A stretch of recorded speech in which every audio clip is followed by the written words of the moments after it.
What's happening, everybody? Welcome in once again to the Voice of Camp Nathaniel. As always, coming at you right here on the campus of Camp Nathaniel, unless we were to record this somewhere else at any time, which we haven't so far, and I don't see it happening anytime soon. Anywho, we're right here in Emelina, Kentucky. My name is Stephen Bell. I've already made Lee laugh, and I introduced him before I gave an adjective, so I'm going to rewind myself. And with me, as always, is... Are you ready? Cameron McIntyre, I am so sorry for the way that Steven is making you have to edit this. Okay, this is Lee Sharp. No, you didn't give me time to do the adjective, and I was so happy about it. Okay, what's your adjective? Well, first of all, I want to know what I said in reverse just a second ago. That's what's got me all confused all of a sudden. Oh, Lee, this may be one of my favorite intros ever. Just because it's completely derailed already. All right, with me as always is... Don't be offended. Just go. What is this? The Blubberwaggish. Come on, say your name. This whole episode's a train wreck. This is Lee Sharp. The Blubberwaggish. The Blubberwaggish. What is that even? Okay. First of all, where did you get this word? Where I get all my words. Explain your source. AI gives me all my words. All right. So again, don't take offense because I don't believe this, but this is for entertainment purposes, Lee. That's all it is. That's all it is. Blubberwaggish. Possessing a smug, knowing expression paired with an undeniable rotund charm. Wait, and then it describes it. It gives a description. It gives an example. Can you use this word in a sentence? Well, no, but I can give you an example of what it means. Like a walrus that just won an argument and no one knew was happening.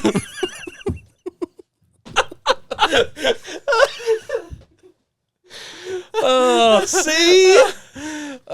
Is it bad that I'm picturing the walrus with like a monocle, and then he's got like a hat or something? That's exactly right. That is See, that's what AI is good for right there. I will take the fancy walrus metaphor that you got going here. Fine. Man, wow. That's a 2.5 minute long introduction that we're never getting back, man. We have a guest with us We today. do. It's about time we got on with the show, so how about that? Well, please welcome... I've already forgot how to pronounce his last name. I know his name's Bryan. Bryan Walmer. Walmer. Yeah. Please don't take offense to that. I could have called you Blubberwaggish. Blubberwaggish. You could have. Brian, it fits with the walrus, though. Please save us. We need so much help. He might I've been dropped into something. He was supposed to only come here for a week, but I need him to stay longer because, we need more help than just a week's worth. We do. Wow. Bryan, man, thanks for hanging out with us on the Voice of Camp Nathaniel, man. No problem.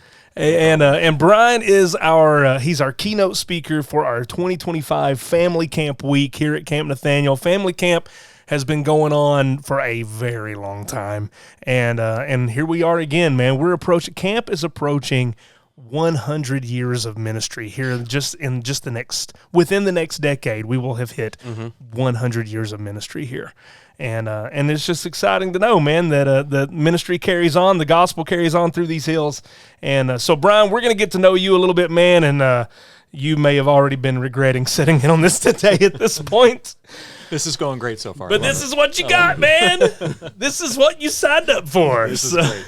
Lee, please take this away from me right now. All right, Bryan, can we get a little bit of backstory here? So what church are you from? So I'm from Georgetown Bible Church, which is in Grand Rapids, Michigan. It's just outside of Grand Rapids, Michigan, about 20 minutes outside in a town called Hudsonville. So many connections with Georgetown Bible Church here with Camp Nathaniel. We've got people on staff who used to be part of Georgetown Bible Church. Yep. Our last episode that we recorded was with Scott from Georgetown Bible Church, so we got him in here too. And here we are again, man. So great connections. So can we get a little bit of the backstory? How long? What do you do at Georgetown Bible Church? So I am the lead pastor. Okay. And so I'm in charge of helping to set and maintain the overall vision of the church. I handle most of the preaching and oversee a lot of the discipleship stuff that we do. How long have you been doing that now? It'll be 5 years in August, so I'm like a month away from being there for 5 years. Or when this episode debuts, it will be 5 months because this will come out in August. Oh, okay. There we go. So it will be the 5 joys years of by then. recording in advance. Yes. So, can you give us a little bit of a backstory? How did you end up in this position at the church as the senior pastor? Yeah. So, long story. So I have, I felt a sense of a calling to ministry at a pretty young age. Okay. Went to Bible college, then went to seminary, and then I spent a good 10 years in ministry at a church in Pennsylvania that I was a part of for a long time. It's where my wife and I got married and that sort of thing. Gotcha. And I was at that church in a staff capacity, like an associate pastor type of position. And then I had always felt like God wanted and had called me to step into like a lead pastor type of position. And when I felt like God was moving me in that direction, I was looking for places that might, like a church that might need that. And Georgetown's position was available. Gotcha. And we applied there, and So- the rest is history. So tell me again where you're originally from. I'm originally from Pennsylvania. Okay. All right. Small little town. So you called- didn't tell me that before. I didn't. Ah, Yeah. see? I'm There originally you go. from Pennsylvania. Okay. My wife and I had lived within an hour of the same area in Pennsylvania our entire lives before we moved to West Michigan. Wow, when okay. I took the lead pastor position at GBC. So, Gotcha. Wow, nice. How old are you? 39. Okay. Yep. Good deal. Yep. Good deal. There we go. Fresh. I consider that fresh. Consider that I'm fresh. 44. So I still consider me fresh. That's true. There's still a lot of things to do, right? A lot of life to live. A lot of I don't know. You just entered the pastorate role there as well. Yeah, Right? back in So- September. Yeah. So lots of newness to all of this. I'm his pastor. Oh, okay. So that's a funny that's- dynamic there, Yeah, isn't it? yeah, it is. Yeah, it is. Especially the conversation we had beforehand. That makes some more sense now. Yeah. Oh my goodness. All right, so We operate in a weird dynamic. we I do, know. man. We do. You want to know how this is even funnier? I do. He's one of our deacons. It just keeps That getting makes better. that so much better. does, That makes doesn't it so it? much better. It really does. It really does. Oh man! All right, so obviously, now in the past 5 years, have you been to camp before? I have not. Okay, I because have I know not, Georgetown no. comes down every year. They bring a group down every year. We bring a group of our youth down every year. We have in Michigan something called spring break, and it's not like Okay. spring break for colleges. It's like Okay. spring break. Like, do y'all have this? Yeah, the schools, the public schools have spring break and all that stuff. Like all the elementary schools and Yeah, stuff? Oh, yeah. see, that wasn't a thing in Pennsylvania. So when we moved here and they were like, hey, there's this week, and sometimes it falls on Easter, like Holy Week, yep. where everything shuts down and Right. everyone leaves. I was like, what? This is confusing. But So you didn't have spring break in Pennsylvania? the colleges did. But Really? So the elementary public schools, middle school? no? No. Wow. No, there wasn't this random week in April where everything shut See, down. I've always known spring break, man. Michigan- Always known growing up. Michigan, I get it, because the winters are so cold and so dark Yeah. that at the end of it, like, you just got to go somewhere. Right. So, like, I totally get it there. But that was new for me. Moving to West Michigan was experiencing spring break. And If somebody from Pennsylvania wants to chime in and let us know Seriously, what's man. going on. Y'all don't even have spring break? I'm starting to feel like this is like maybe I'm weird. Like, I thought Michigan was weird, but if it's a Kentucky thing, I'll be honest with you. When you just said we have this thing in Michigan called spring break, I'm like, yeah. Hey, we've got this thing in Kentucky called summer. yeah. All right, maybe that's just a weird thing for us. Maybe. I don't know. Yeah. Anywho, we were you got but you ended up obviously you've got the connections through Georgetown Bible. A lot of people know about a lot of stuff going on down here. Yeah. And so how did it get connected with you being the speaker this week for family camp? Oh, so we have a couple of people here that our church supports. Jeff and Beth McIntyre and Nate and Haley Block are missionaries that we support who work here at Camp Nathaniel. And in the 5 years that I've been at GBC, I've had a chance to sit down with Jeff and Beth one time for dinner while they were visiting up in Michigan. And Nate and Haley are actually like GBCers. Like we're their sending church. Yeah. And so had a chance to develop a pretty good relationship with them. And so through those connections, they reached out to me and invited me to come speak this week. Very cool. So the connection to camp, sometimes we'll ask, what's your connection to camp and how did you end up here? But it seems almost like it's something that you inherited. It really is. It really is. Yeah. Because my connection to camp and coming here is just knowing Nate and Haley and Jeff and Beth over the last 5 years. But we kind of alluded to it. GBC has been involved with camp for a long time. Very long time. Much longer than I've been around. As I talk with people, they have a hard time pinpointing when the relationship started. That's how far back it goes. Yeah, Scott was telling us they've been sending groups down for, he said, at least 20 years. And that makes sense. And Scott would know because Scott's been. He would have been part of one of those groups. He's been at Georgetown for like 30 years, right. So he would have that. He would have that context. And like I said, every spring, over spring break, we send a team of youth and a couple of leaders from our church who come down and do some work for the camp. And camp really, man, thrives on those relationships with the local church, both, here locally and pouring into the local church here, but then in partnership with local churches all over the place that send groups in, because we have groups that come in quite often. Yes. To come in and help, and Georgetown have always been a staple in that category, and usually when they're here, they're getting stuff ready for summer camp. They're just getting an early start on it in the spring, but by the time they're done, you can see a massive kind of facelift on a lot of things. They do a great job. And one of the things I love about it is the impact that it actually has on our youth. Like this, my daughter was in 6th grade this past year. It was her first year in youth group and that kind of stuff. And so it was her first year that she could come down on that trip. And she loved it. Like she loved being here. She loved working. She loved the connections that she was able to make. And when she found out we were coming back down here this summer, she was just jacked. And she's been like, so she's with you? Oh yeah, she's here. Your whole family with you? Yeah, my wife and both awesome. my kids are here. Good deal, man. Yeah. Good deal. And so she was telling us about it before we came down here because like I said, I had never been here before, and so we're asking her questions, and she was just super excited because she had such a good time when she was here to work. That's cool. Spring. Yeah. That's cool. So, what have we been talking about? Yeah. This So, week? as the speaker for this week, if people are unfamiliar, family camp starts on Sunday night. We have sessions in the evening and then in the mornings, and it goes all the way through Wednesday evening, meaning in total there are 7 sessions where you're getting to talk at. And so at the time of this recording, we're approaching the final session. yes. Yep. And I've always thought that that's kind of a daunting task, simply because you're coming like sermons in 4 days, 7 sermons in 4 days, and you connect them all, and there's all the things, and I just think it's really it's a lot, but it's really cool all at the same time because if you come to family camp, you're getting a lot of teaching. Oh yeah, and there's a lot of pushing you farther into your faith, into learning about God. And so I'll ask, what have you been teaching on this week? Yeah, so we've been focusing on 7 sessions, and so we've been focusing on the 7 signs of John is what we've been walking through. Okay. There we go. And I've missed a few. So I've discussed them on the podcast before. I've got 4 different kids. One of them has been ill this week, and so You have 4 different kids? 4 different. They're not all. Are any of your kids the same? A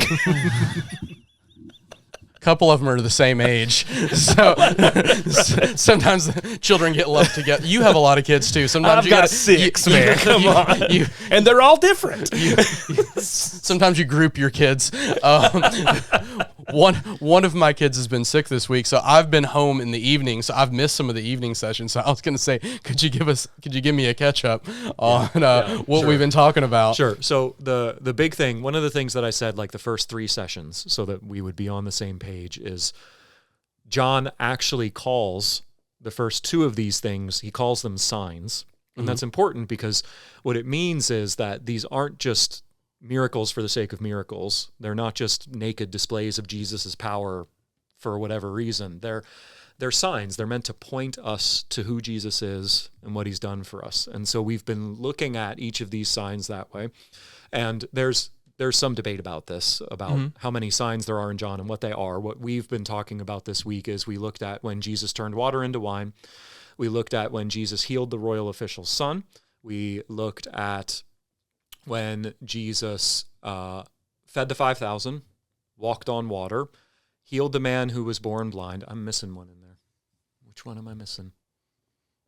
Oh, he healed the man at the pool of Bethesda who was lame. Yeah, okay. Yeah, I'm out of order now. But No, you're fine. But that's 6 out of 7. I'm doing okay so far. And then tonight, the last one, we're looking at him raising Lazarus from the dead. Good deal.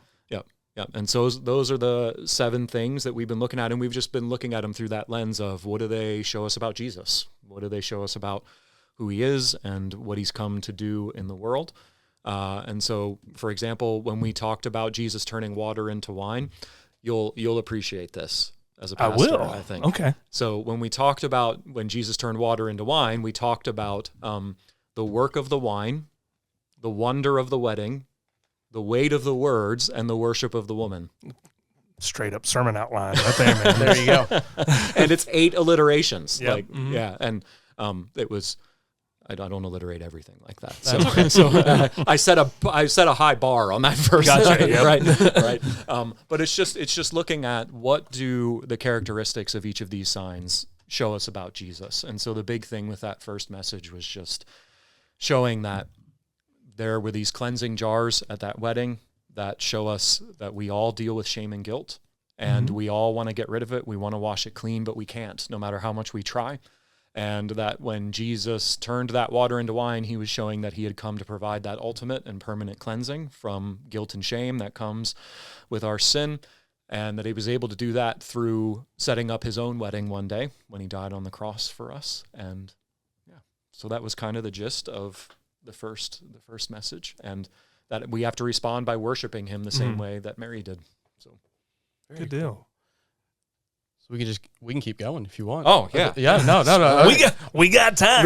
We got some time, and I'm playing catch up here. Yeah. I've been to some of the sessions in the mornings, but I've missed some of the evening ones. Yeah. So we've got the water and the wine. Give us another one. Okay, so we talked, the next one, I think I've got them in order in my brain now, finally. The next one is when he heals the royal official's son.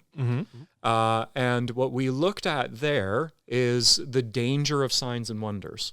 Because what's interesting about that sign in particular is this royal official hears that Jesus is in a town, Cana, and he says, I want to go see him because his son is really sick, and his son is very young. The word that's used for son there talks about a boy who wouldn't have been a teenager yet, and he's sick enough that he's about to die. And this official comes to Jesus and says, will you heal my son? And Jesus rebukes him. Like he says, your generation won't believe unless you see a sign. And it's weird because it feels like abrasive from Jesus. But earlier in the text, it says that when Jesus came into the region that he was, they welcomed him. And that word welcomed is a word that only shows up there in the entire Gospel of John.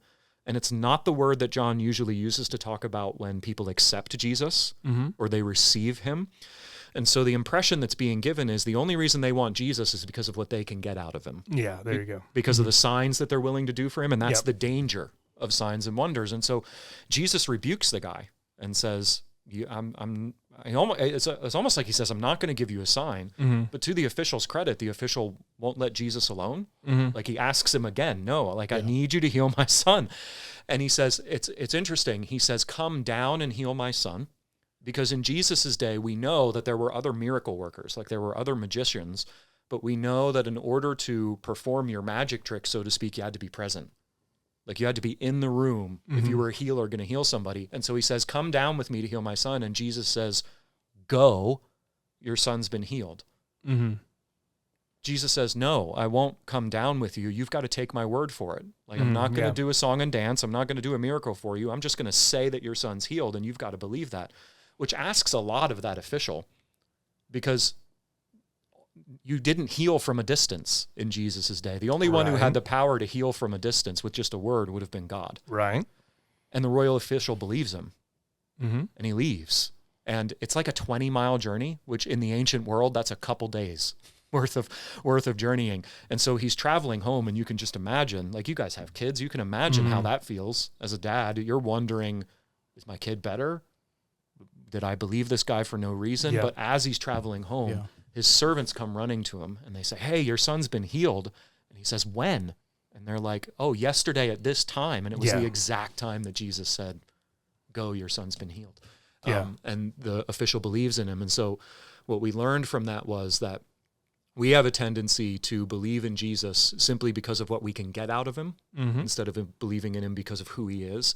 And the challenge was to say, are you coming to Jesus simply because of what you can get out of him and asking him to work on your terms, or do you believe him for who he really is?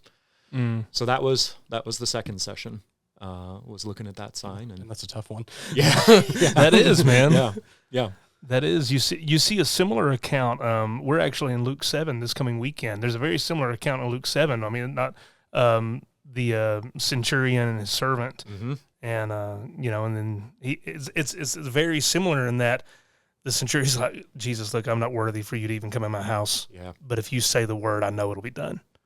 And he said, I'm a man under authority. I'm in authority. I say to this one, go, and he goes. I say to this one, stay, and he stays. You've got the authority to do this. All you have to say is a word, and it's done. And then Jesus marvels at this guy's faith. I mean, he says, I haven't seen faith like this in all of Israel. And so, what does it take to make Jesus marvel? It's that type of faith, and then there's so much there. So many stories. Yeah. Well, because that guy gets it. Yeah, he understands it. Gets what the Galileans and the royal official didn't get. That's right. What Jesus was trying to teach him. Yeah, that's right. Good. During the one of the classes that's done during the summer, I've got a class that's entirely about the Holy Spirit, and there's a point where Philip in the book of Acts is going to a town, and he meets Simon the magician, who him and Philip have a whole conversation about, he's trying to be like, he sees the miracles, he sees the wonders, and he tries to put a price tag on it because he's like, clearly this is very impressive.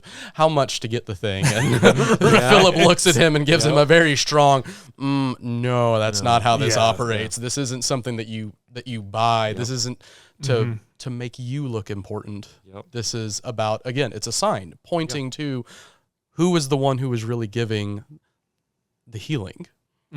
Yeah, the message of the scriptures is that Jesus is not a commodity that you get to pull off a shelf. That's right. Like, he's the Lord and King of the universe. Yeah, and John chapter 6, right after he fed the 5,000, they follow him, and he looks at him and says, "You're following me for what reason? You're following me because you had your fill." Yep. You're following me because of what you can get out of it. Yeah, we actually talked about that. Did you? Yeah, in one of the Awesome. sessions. Like we brought that back around just to say, like, look at where their heart's at. And I think it was actually in that conversation about the royal official's son, where they basically say, what sign are you going to do for us? And if I'm Jesus, I'm like, I just fed 5,000 plus, 5,000 plus with an ancient Near Eastern Happy Meal. Like, that's what my daughter said. My daughter said, Dad, that's like a Happy Meal. I was like, yes, I'm using that for the rest of my life because that's perfect. And so, that's what the focus of that second session was all about, was just be careful of, because we do this as modern Westerners, even though we might not see miracles of people being raised from the dead and healed and things like that, we still will come to Jesus because it's like, I think I can get this out of him. Yeah. As opposed to coming to him because of who he is. Right. Yeah. We if we're not careful, we can come to him out of assumption, instead of desperation. Yeah. Just being completely. It's one thing to expect something from Jesus. It's another thing to be dependent. To be dependent upon him for, you are what I need. This is my daily bread. This is not. Oh my God, you're not, like you said, a commodity that adds to my life. You are my life. My life is completely dependent upon who you are and what you can accomplish and what you've called me to. So big difference there. Well, guys, listen, we are getting ready to bring this one to a close. Lee, you got something for us there? I was going to ask tonight, the last sign, what are we hitting? Oh, Lazarus. Lazarus. Jesus raising Lazarus from the dead. Yep. All right. Yep, that's what we're hitting tonight, man. Going to be a fun one. Going to be a fun one. You got anything? So this will come out after. So what, is there a quick spoiler alert? Here we go. Spoiler here. Yeah. So what we're going to look at tonight is 3 things that Jesus does that I think are super instructive for when we find ourselves in suffering. Mm-hmm. Like when Lazarus dies, he waits, he weeps, and he wins. Those are the 3 things that he does. He hears that Lazarus is sick, and he intentionally delays. Yeah. Like he tells his disciples, no, we're not going anywhere yet. And I think what that shows us, what we're going to talk about tonight, is you can trust Jesus' timing. Mm-hmm. Whether it feels like Jesus might be early on something or he's running late, you can trust his timing, because when he waits, he knows what he's doing, because he waited for a greater purpose. He weeps, which shows us that he enters in to our suffering. He's not far off and distant, and he wins. Like it shows that Jesus has the final word in all of our lives, not any suffering that we face. And so it's going to be fun. Very cool. If he's got the ability to say the word and sickness is healed, then he's got the ability to, because he does. He says the word. That's what he does. He doesn't touch Lazarus's body. Yep. He doesn't touch the stone. He doesn't do any of that. Yep. He literally just says, Lazarus, come forth. That's good. Yeah. It's the word. Yeah. Good. Yeah. Let's end on that note there. That was a good one. That was good. Hey, Bryan, man, thanks so much for hanging out with us, dude. Yeah, no problem. It's been Thanks for fun. having me.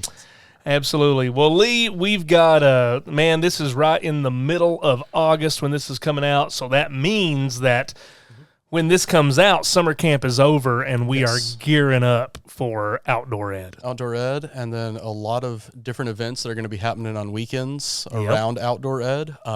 So if you're not already following on Facebook, go on and follow on Facebook. That's where we're going to be advertising a lot of those different events and ministries. If you want to get involved in any of those, to volunteer, by all means, reach out to us. Hop over to campnathaniel.org. There's a place there where you can submit some information to get that over to us, or just give us a call at the office here and we'll get you connected and get you plugged in, because a lot of our ministries, we rely heavily on volunteers. Yeah, that's right.